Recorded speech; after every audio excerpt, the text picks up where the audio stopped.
Présentez-vous. Je m'appelle Jacotin Huguette, épouse Marie.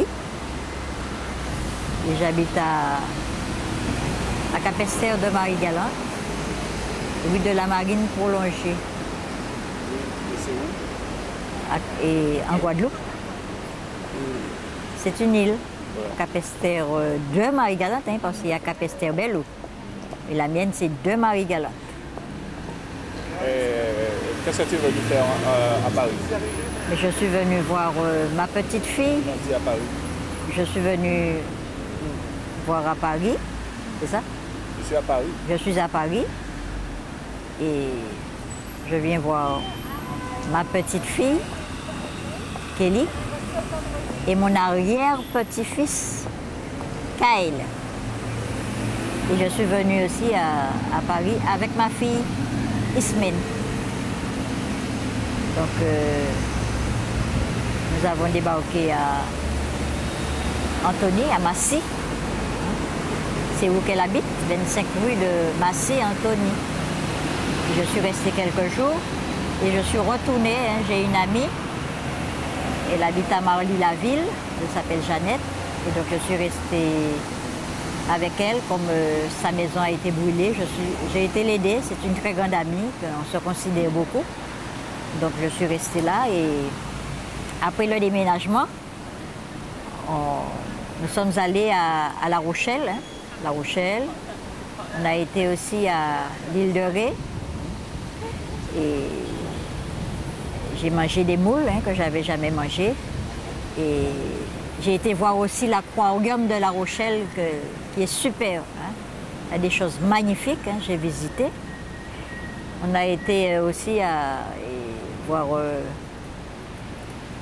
comme je viens de dire, Poitou-Charentes. Hein. Poitou-Charentes, on a vu Venise, la Venise verte. C'était magnifique, toutes les belles barques, les jolis cours d'eau. Et après ça, nous sommes retournés. Hein. Et je suis retournée voir mon fils Charles, qui habite au 10 boulevard de Clichy.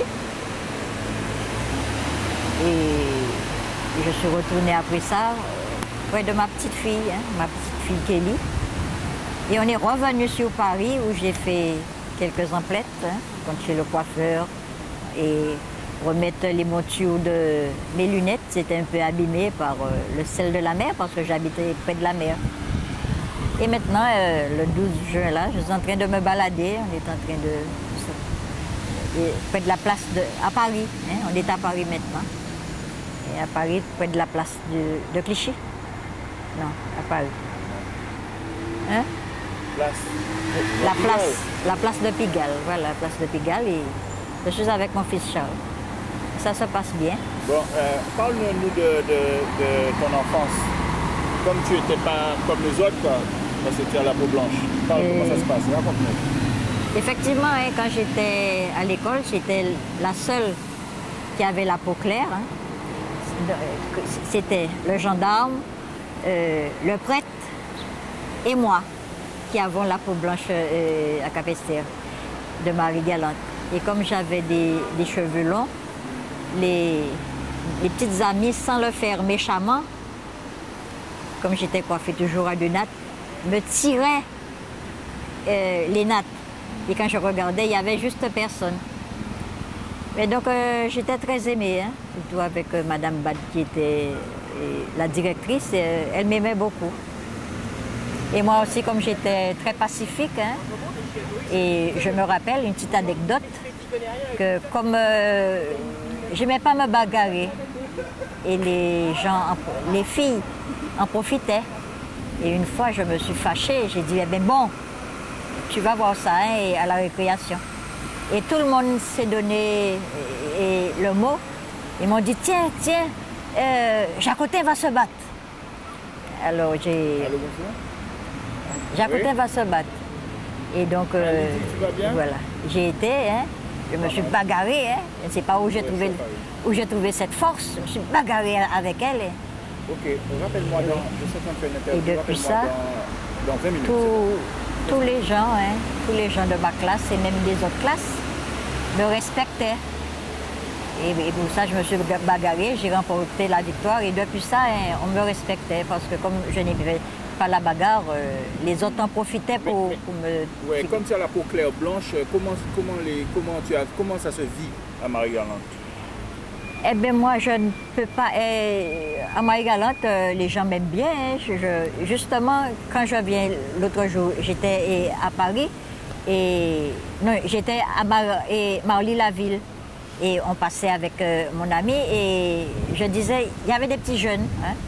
Je leur disais que je suis de Marie-Galante. Et ce petit jeune me dit, tiens, et les Marie-Galantais, ce sont tous des Noirs. Hein. Alors je lui ai fait la remarque, non, hein, on est très métissés à Marie-Galante. Mais ça se passe bien, je suis très bien appréciée. Hein. Les gens pensent déjà que je suis métropolitaine. Mais certaines personnes, surtout les gens qui ont voyagé de Paris et tout ça, dès qu'ils voient mon accent, donc ils pensent que je suis guadeloupéenne.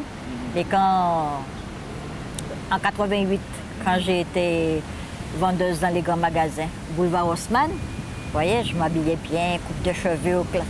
Mais dès que je parlais, donc s'il y avait des Guadeloupéens, ils savaient. Hein? Et quand je voyais qu'il y avait des Guadeloupéens autour de moi aussi, je parlais le créole, qui a dit, ah ouais, ça l'a bien de chez nous, hein, celle-là. Et raconte-nous les événements lorsqu'ils tapaient les Blancs, en quelle année? Ah là là, c'est lointain ça. Je me rappelle, justement, j'étais avec mes belles-filles, Huguette et Christiane, et quand j'allais sortir, les gens tabassaient les Blancs. Oui. Et donc, ils me disaient, non, et Huguette, ne sors pas, hein, on va te faire du mal. Hein. Et donc, j'étais toujours aux aguets parce que, vu ma peau blanche, on me prenait pour une métropolitaine. Et après, mais je n'ai jamais eu aucun problème, hein, mais je faisais quand même attention parce que dès qu'ils voyaient des blanches, ils s'en prenaient à elles. Et raconte-nous aussi de l'histoire de ton père. Et justement, un jour, j'étais à Marie-Galante et nous étions assis, ma mère et moi, sur son lit.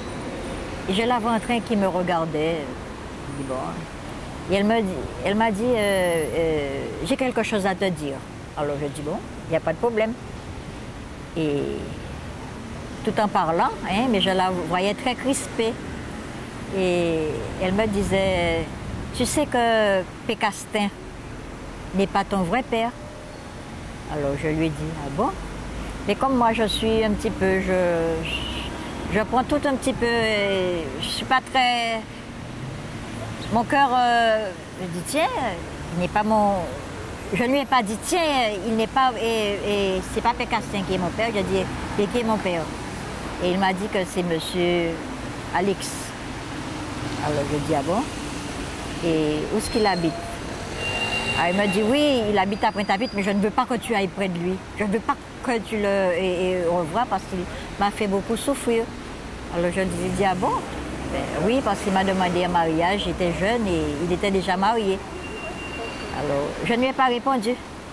Mais après, dès qu'elle avait le dos tourné, j'ai téléphoné à ma cousine et je lui ai dit, tiens, Céline m'a dit que c'est monsieur Alex qui est mon papa. Il m'a dit, tiens, mais j'étais en classe avec une des sœurs et je connais où qu'elle habite. Effectivement. Et celle-là, on s'entendait bien parce qu'elle avait un commerce à Pointe-à-Pitre et moi-même j'étais commerçante. Et on s'entendait bien, mais je ne sais pas pourquoi on s'entendait bien parce je ne la connaissais pas.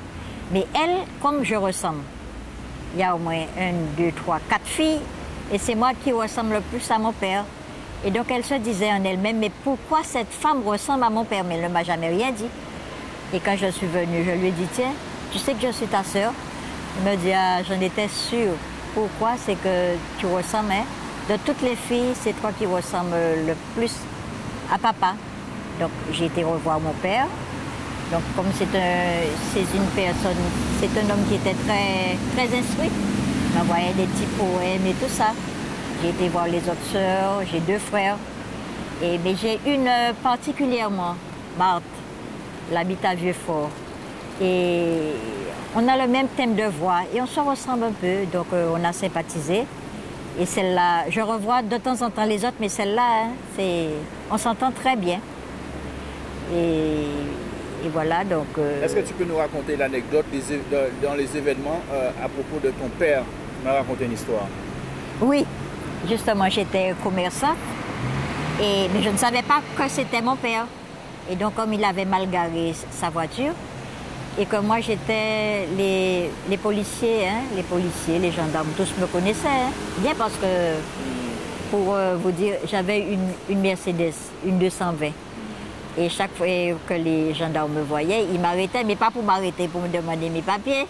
Ils m'arrêtaient pour me dire, tiens, quand est-ce qu'on va faire une petite balade? Donc on revient maintenant à mon père.